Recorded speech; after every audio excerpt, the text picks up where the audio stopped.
Hey, what's up, y'all? Welcome back to the Mic Check Podcast. This is T Word, the People's Champ, checking in with a little bit of boxing today. We're going to talk about the PBC card held on January 7th in Washington, D.C., aka Chocolate City, headlined by none other than Gervonta Tank Davis. So, before we get into the video, don't forget to like, comment, and subscribe. We do appreciate it. If you don't like it, go ahead and hit the dislike. I see y'all out there hating, but it's okay.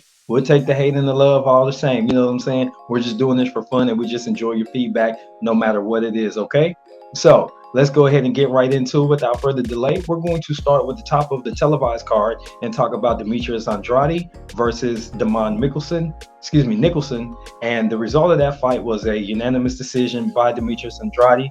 He took care of business all throughout the fight. He did score 2 knockdowns, and he just seemed to just be too slick and too much for his opponent. Though it was a little bit of an ugly fight, Andrade just didn't look really smooth in the fight, and that's okay. He did what he needed to do to go ahead and win. And hey, what can I say? It was an entertaining fight at minimum. There was a little bit of banter back and forth. I mean, these guys really got to it. You know what I'm saying? There was action throughout, and I think that's all that you can ask for when it comes to boxing, right? All right, next on the card was Rashidi Ellis versus Roman Villa, who had come into the fight with a knockout in all but one of his fights, but he knocked down everybody, and that comes into play late in this particular fight. Through about the first 7 to 8 rounds, I personally felt that Rashidi Ellis was on cruise control. He had control of the fight.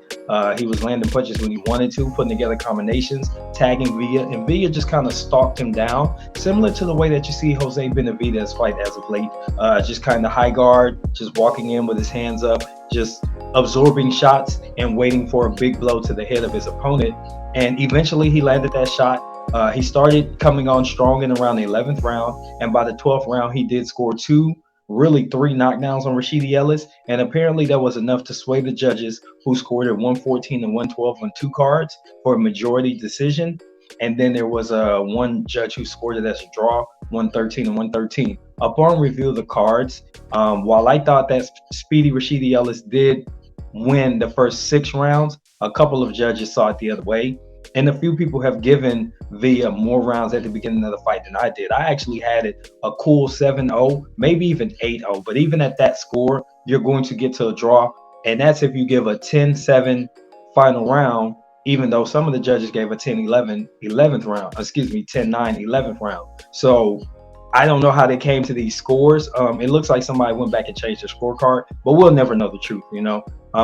What they submitted is what they submitted. Both men agreed to a rematch, and I think the rematch does look different, as Ellis might find a way to bring some power to the table, or at least enough power to keep his opponent off. Next up was the pay-per-view debut of Jaron Boots Ennis and Karen Chukajan. And this was a fight that was expected to be very short. I predicted 2 rounds. Mind blown, and went the total opposite way. It was a complete fight, 12 rounds in the IBF interim title fight. And Boots had some problems, y'all. His lateral movements just wasn't there, and his opponent was able to move laterally, try not to engage too much until late in the fight, where he felt like Boots was slowing down, and you could visibly see frustration on the face of Boots Ennis. And his corner, it seems like they were kind of telling him to walk him down, but they weren't telling him how to cut the ring off and stop his opponent from moving, and he didn't invest in the body enough.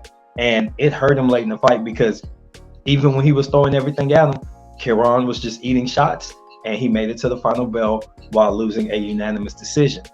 Final fight of the night was Gervonta Tank Davis against Hector Luis Garcia, and man, this was a really good fight. I thought the first 3 to 4 rounds weren't really swing rounds. I think round two I had as a swing. I was at 1-1 after the first two, and then Tank just kind of took over from there, and it just wasn't a good night for Hector. By the 8th round, Hector had sustained too many blows to the head, and he complained of vision loss in his right eye to his corner after taking a very strong blow, a mean left hook from Tank late in the 8th round, and he did not come out to answer the 9th round bell, and that ended the fight and the card for the